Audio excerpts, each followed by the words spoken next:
मैं डॉक्टर आशा। आज piles, fistula, Fisher इस प्रकार के प्रॉब्लम वाले जो पेशेंट हैं, मैं उनके बारे में बताऊंगी। उनके लक्षण क्या होंगे, उनके कारण क्या होंगे, उनके निवारण क्या होंगे, घरेलू उपचार क्या कर सकते हैं। तो मान लो किसी को पाइल्स है। अब पाइल्स होता है 7, 11 और 3 o'clock।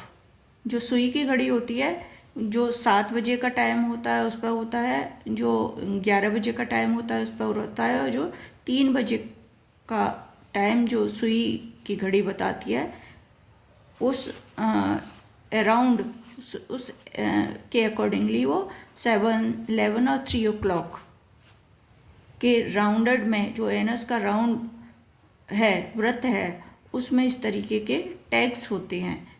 ये जो हेमोरॉइड्स होते हैं वो होते सबके हैं, लेकिन जिसको कब्ज़ ज़्यादा रहती है, फीकल मैटर जो है प्रॉपर तरीके से निकल नहीं पाता, कब्ज़ की वजह से कई बार वो रगड़ खा के और जब मल बाहर आता है तो उससे ब्लीडिंग भी हो सकती है, क्योंकि वो जगह जो हेमोरॉइड्स हैं वो स्वेल कर जाते हैं। ये एनस में आने वाली जो ब्लड वेसल्स हैं, वेन्स हैं, वो प्रोमिनेंट हो जाती हैं और वो कई बार रैप्चर हो जाती है, तो उनसे ब्रिक रेड ब्लीडिंग होती है, कई बार बिल्कुल फ्रैंक ब्लीडिंग होती है। तो आपको घबराने की ज़रूरत नहीं है, फिर भी आप डॉक्टर से सलाह लेकर ही कोई भी चिकित्सा का प्रावधान आप कर सकते हैं। फिशर में क्या होता है, फिशर में चारों तरफ को कट लग जाते हैं, एनस के चारों तरफ को कट लग जाते हैं, तो उसमें मल जब आप स्टूल पास करने जाते हो तो मल उसमें चिपका रह जाता है, उसमें कृमि हो जाते हैं, तो उससे ईचिंग भी होती है, खुजली भी होती है आपको, और पेन भी होता है, क्योंकि वो जगह स्वेल कर जाती है, स्वेलिंग हो जाती है उस जगह। फिशुला में क्या होता है, फिशुला में एक ट्रैक बन जाती है, छोटा सा बाहर, कई बार ओपनिंग होती है, कई बार नहीं होती है, सिर्फ पेन ही उसका सिम्टम्स होते हैं। पेन होगा, खुजली भी हो सकती है उसमें, और स्लाइटली कोई मवाद टाइप का, जिस तरीके से कोई लिक्विड आ रहा हो, ऐसे आपको ऊजिंग होती रहती है एनहस के थ्रू। तो जब डॉक्टर को दिखाने जाते हैं वो प्रोब डाल के देखते हैं, या जो भी इंस्ट्रूमेंट उसको डाल के देखते हैं, तो वो बता देते हैं कि भाई ये इतने दिनों में ऐसे ऐसे ओपनिंग होनी है, इसकी इतना बड़ा लंबा ट्रैक है, तो लिहाजा आपको इसका ऑपरेशन करवाना ही पड़ेगा। आयुर्वेद में क्षारसूत्र की विधि से फिशुला का ऑपरेशन सफल ऑपरेशन माना जाता है, और ये बहुत अच्छा हीलर भी है।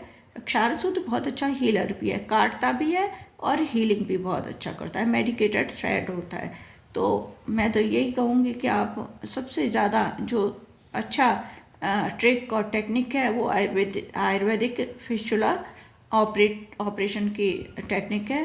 तो आप किसी भी आयुर्वेद चिकित्सक के पास जाके फिशुला का ऑपरेशन करवा सकते हैं। इसमें आपको ध्यान रखना है, सावधानी रखनी है कि आपको पेन है या आपको बैठा नहीं जा रहा है, आपको स्टूल पास करने में प्रॉब्लम हुआ, आपको ब्लीडिंग हो रही है एनस से, तो आपको सावधान हो जाना चाहिए। पहले तो आपको कॉन्स्टिपेशन नहीं रहना चाहिए। कॉन्स्टिपेशन ना रहने के लिए कोई भी इस तरह की, जैसे हरड़ है, अवियारिस्ट है, या हर्बोलेक्स है, इस तरीके की आप दवाइयाँ लेके अपने मोशन को प्रॉपर क्लियर कर सकते हैं। सेकंड थिंग, आपका डाइजेशन प्रॉपर हो, उसके लिए आप द्राक्षारिष्ट ले सकते हैं यदि आपको मधुमेह नहीं है, यदि आपको डायबिटीज़ नहीं है। और यदि आपको स्वेलिंग है उस जगह पर अराउंड में, तो आपको लोकल वाश लेना ही पड़ेगा। वो फिटकरी से लोकल वाश घर में आप ले सकते हैं। फिटकरी को गर्म पानी में डालो और उससे नीम के पत्ते भी डाल सकते हैं, और उसमें एक बड़े बाउल में लेके उसको गर्म पानी को उसमें करो और उसमें आपको सेटिंग देनी है। तो इस तरीके से आपका जो प्रॉब्लम है वो काफ़ी हद तक प्राथमिक चिकित्सा के रूप में घर पे ही ठीक हो जाती है। आगे और जानकारी के लिए आप बने रहिए हमारे साथ।